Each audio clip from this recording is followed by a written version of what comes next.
So let me give you a quick whistle-stop tour around the Purosangue.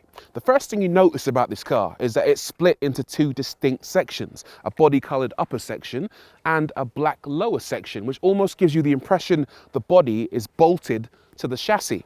The face itself is typical Ferrari in the modern era, so it has a lot in common with the Roma, SF90 and the 296 GTB. But, whisper it, I think this car is prettier than all of those. It just has an amazing stance, a really good profile, and it's just a brilliant thing to look at.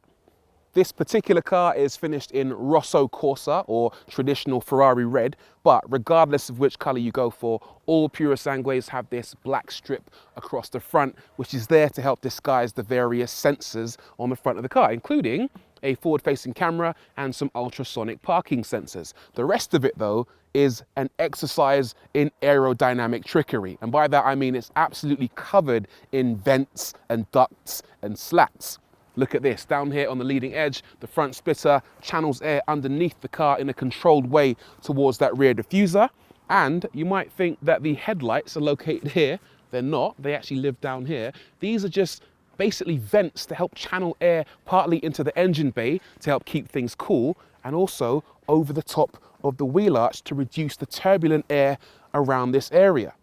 Typically on this kind of SUV, the wheel arches are in place to provide an air of ruggedness and protection from the elements, but on the Purosangue, that's completely different. These are all about aero. Notice on the front edge, this open section helps to channel air around these 22-inch wheels at the front, 23s on the rear, and then the rear edge helps to keep the air concealed along the side of the car.